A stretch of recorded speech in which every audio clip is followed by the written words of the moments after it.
The date is the 19th of August 1942, and the cliffs above Dieppe are already thick with smoke before the sun has properly risen.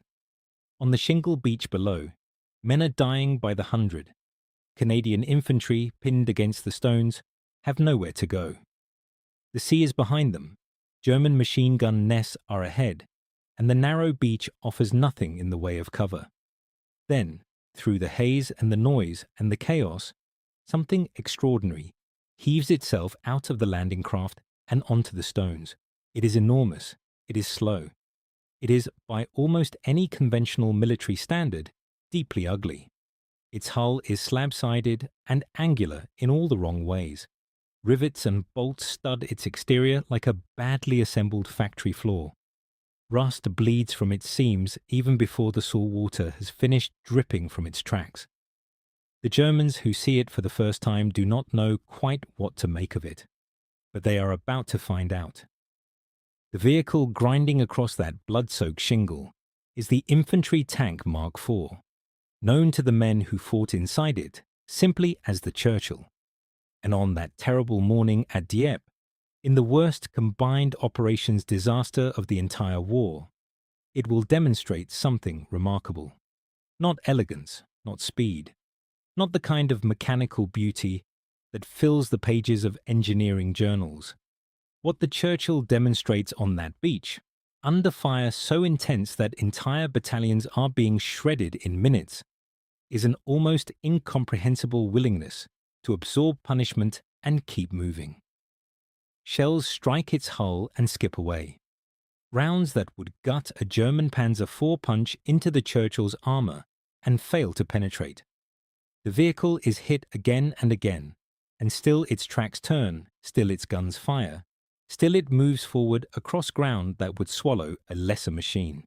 It is the beginning of a story that will take this peculiar, much derided vehicle from the failures of Dieppe to the forest roads of Normandy, from the mud of Tunisia to the mountain passes of Italy, and finally to the front lines of the Rhineland, where units of the Waffen-SS, among the most ideologically hardened and technically literate soldiers in the German military, will learn to genuinely fear the sight of it in a way they never quite feared the sleeker, faster, more celebrated Allied tanks.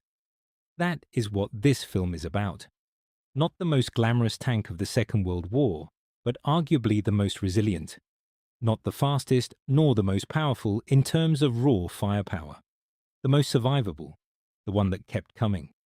To understand why the Churchill existed at all, and why it was built the way it was, you have to go back further than the war itself. You have to go back to the mud.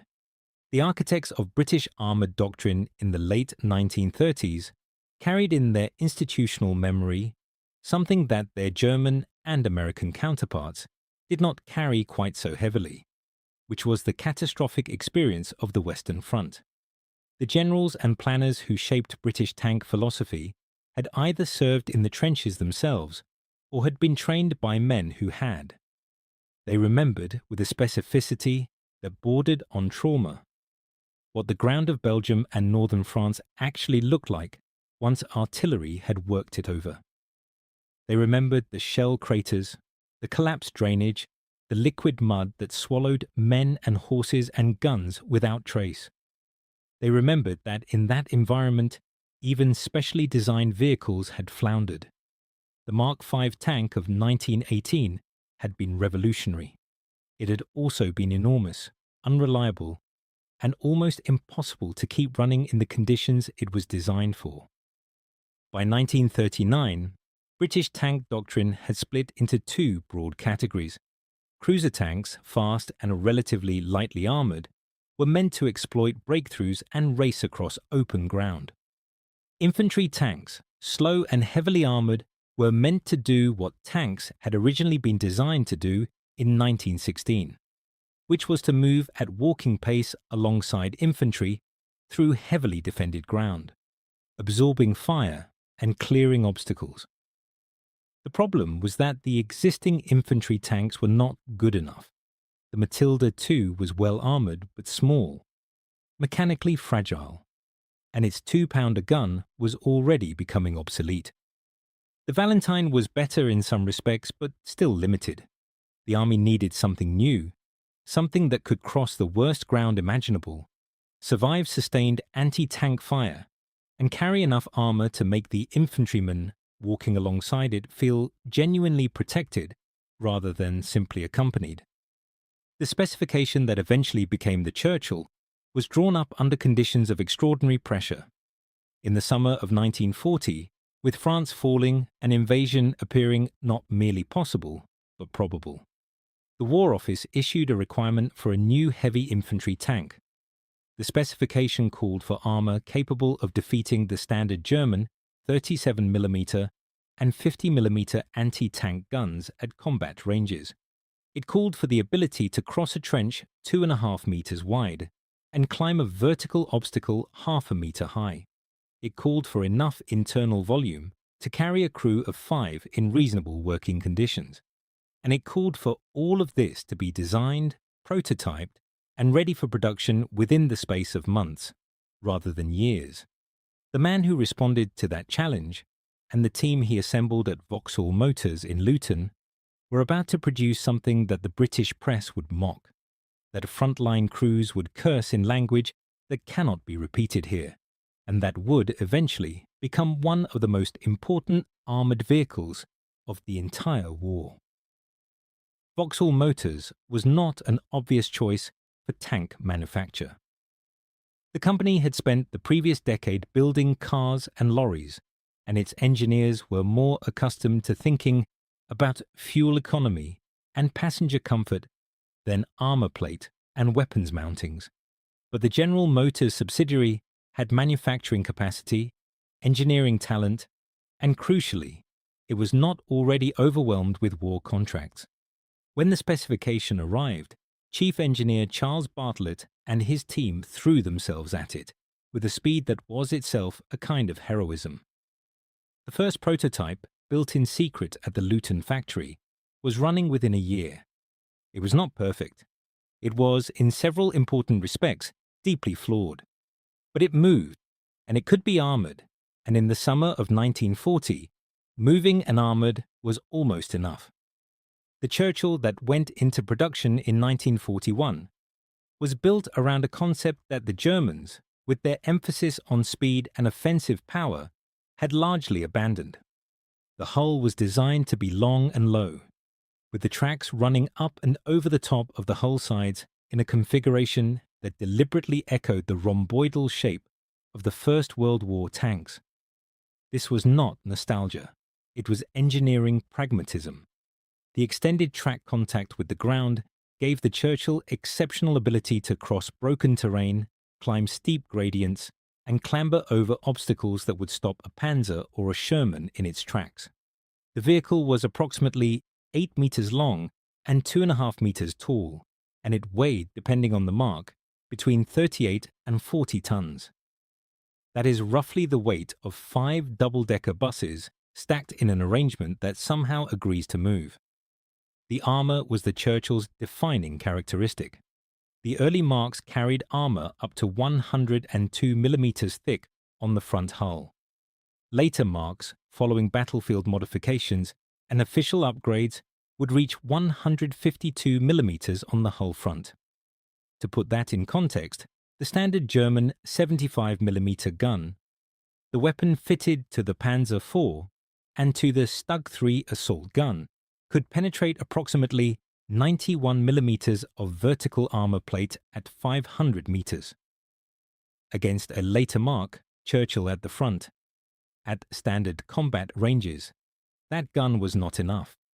Crews would see the impact, feel the shudder, hear the tremendous crack of the strike, and then look at each other through the smoke and realize they were still alive. That experience, repeated across hundreds of engagements in half a dozen theatres, built a particular kind of confidence in the men who crewed the Churchill that simply could not be manufactured in faster, lighter vehicles. The engine was a Bedford twin-six, producing 350 brake horsepower from a 12-cylinder configuration. It was not a powerful engine for a vehicle of that weight, and the Churchill's top speed on a good road was approximately 20 kilometers per hour. roughly twice walking pace. Cross-country, it was considerably slower. Critics seized on this as a fundamental flaw, and in isolation, they were not wrong. But the Churchill was never designed to race across open ground. It was designed to keep moving when everything else had stopped, through mud and shell craters and anti-tank ditches and rubble, at the pace of the men it was supporting. In that specific role, the engine's modest output was almost precisely right, because the mechanical stress of asking 350 horsepower to move 40 tons across a cratered battlefield was already considerable, and the gearbox, a Merritt-Brown 4-speed unit, was engineered to distribute that stress with unusual efficiency. The production program that followed was vast and complicated. Factories across the United Kingdom contributed components. The hulls were assembled at Birmingham. The turrets came from different manufacturers again, and the guns, which evolved from the 2-pounder through the 6-pounder to the highly effective 75mm and eventually the 95mm howitzer in specialist variants, arrived from yet another network of suppliers. The early production vehicles were delivered so quickly, under such pressure, that quality control suffered badly. Crews who received their Churchills in late 1941 and early 1942 found vehicles plagued with mechanical problems. Engines caught fire. Tracks threw themselves off at inconvenient moments. Hatches jammed. The ventilation system was, by general agreement, essentially theoretical. There is a reason that the nickname used by some crews was not flattering, but the problems were identified, fed back to Vauxhall, and addressed with a thoroughness that reflected well on the manufacturer. By the time the Churchill met its most serious tests in 1943 and 1944, it had become a genuinely reliable vehicle. If you are finding this interesting, a quick subscribe helps more than you know. Tunisia in early 1943 was the first theatre where the Churchill fought in sufficient numbers and against competent opposition to demonstrate what it was truly capable of. The 8th Army and 1st Army were pushing the Afrika Korps and their Italian allies back toward the Tunisian coast, and the terrain, rocky, steep, and entirely unlike the open desert where armour had previously fought in North Africa, suited the Churchill as almost no other vehicle. At the Kasserine Pass and in the battles around Buarada, Churchill tanks climbed gradients that German anti-tank commanders had assumed were impassable to armour. They appeared on ridgelines where no tank was supposed to be, having crossed ground that would have stopped a Panzer III or a Sherman cold, and engaged German positions from directions that had been considered safe. The psychological effect on defenders who suddenly found heavily armoured tanks climbing toward them from the wrong direction entirely was, by numerous accounts, considerable. The action at Steamroller Farm in late February 1943 produced what may be the single most dramatic demonstration of the Churchill's survivability.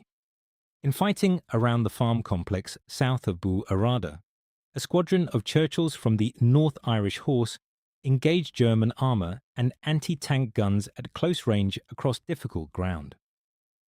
One vehicle took over 80 individual hits from various weapons during the course of the engagement. It remained mobile. Its crew remained alive. That is not a figure drawn from post-war analysis or regimental mythology. It was documented at the time, and it circulated quickly through both Allied and German intelligence networks. The Germans, whose tank crews were accustomed to evaluating enemy armour in terms of their own weapons' ability to defeat it, found the Churchill difficult to fit into their existing categories. The comparison with German armour of the same period is instructive, and it reveals something important about the different national philosophies driving tank design on either side. The Panzer IV, in its mid-war configuration, with the long 75mm gun, was in many respects a better balanced vehicle than the Churchill. It was faster, its gun was more powerful, and its crew had better visibility. But its armour, between 30 and 80mm depending on the facing, was far more vulnerable. At the ranges at which infantry support tanks typically fought, the Churchill could absorb hits that would kill a Panzer IV outright. The Tiger I, which the Germans began deploying in 1943, outgunned and out-armoured the Churchill substantially, but the Tiger was a strategic weapon, present in small numbers, difficult to maintain, and ruinously expensive to produce. The Churchill was available in the hundreds, could be repaired in the field with unusual ease given its modular construction, and could be driven by crews trained in months rather than the years that Tiger handling demanded. American attempts to produce an equivalent vehicle are worth considering briefly. The M4 Sherman, which became the dominant Allied tank of the war, was fast, reliable, easy to produce, and equipped with a gun that was at least competitive in mid-war conditions. But its armour was thin, its profile was high, and its petrol engine had a tendency to ignite when penetrated that earned it a nickname among its own crews that the manufacturers found acutely uncomfortable. The Americans, drawing on different doctrinal assumptions and fighting in different terrain, built for mobility and numbers rather than individual survivability. That was a legitimate choice, and the Sherman served with distinction. But in the confined bocage country of Normandy, on the steep hillsides of Italy, and in the rubble of German towns and cities, the Churchill's combination of armour and mobility over rough ground gave it advantages that no amount of Sherman production could quite replicate. The legacy of the Churchill extends well beyond the war itself, and it is most clearly visible in the decisions made by the armies that came after. The concept of a heavily armoured vehicle designed specifically to support infantry in close terrain, to absorb punishment rather than avoid it, to cross ground that wheeled or lighter-tracked vehicles could not manage, became a permanent feature of British armoured doctrine.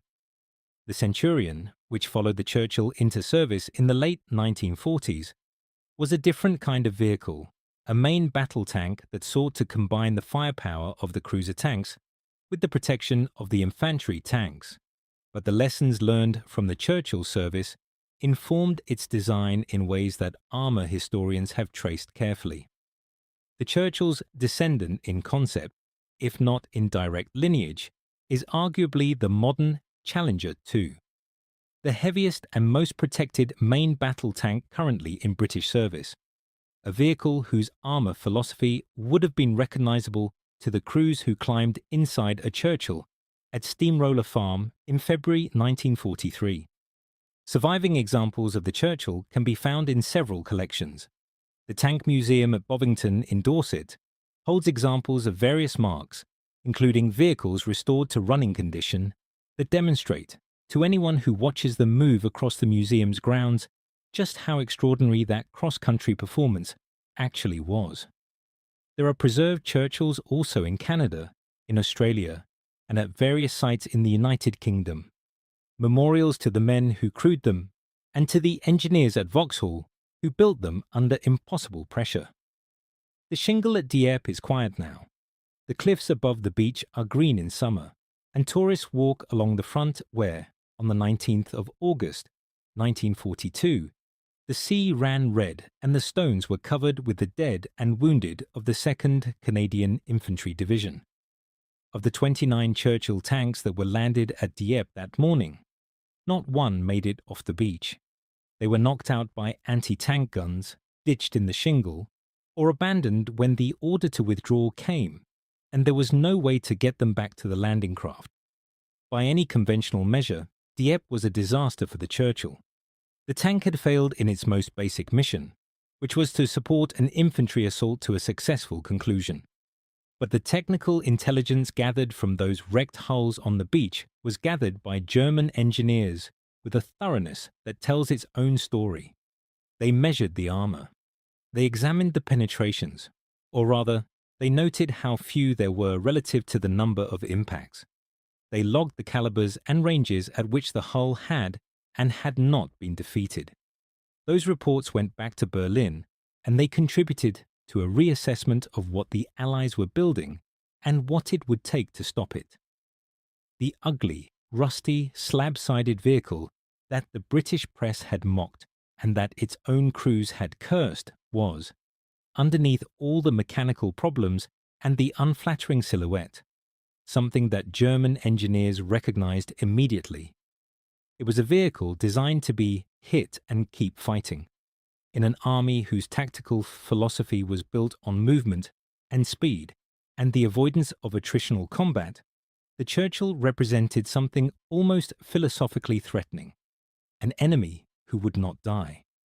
By 1944, when the Waffen-SS divisions fighting in Normandy began their after-action reports on Allied armour, the Churchill appears in those documents with a frequency and a specificity that speaks directly to the fear it generated. SS Panzer Grenadier units, equipped with the best anti-tank weapons Germany could provide, reported engagements in which Churchills absorbed hits from Panzerfaust rounds, from the 75mm guns of Panzer IVs, and in some cases from the 88mm weapons that were otherwise the terror of Allied armoured crews and continued to advance. The psychological burden placed on an infantryman who fires his best weapon at a tank and watches it keep coming toward him is difficult to overstate. It does not matter how well trained that soldier is. It does not matter how ideologically committed. When the thing that is supposed to stop the tank does not stop the tank, something changes in the calculus of courage. That was the Churchill's true achievement. Not the fastest, not the most elegantly designed, not the most celebrated in newsreels, or the most frequently depicted in the paintings that hung in the War Office, but the one that took everything the enemy had and came back for more. The one that climbed the hills they said could not be climbed, crossed the ground they said could not be crossed, and absorbed the fire they said would destroy it. The one that, on beach after beach and ridge after ridge, and road after road through the worst years of the worst war in human history, simply refused to stop. Ugly, rusty, terrifying,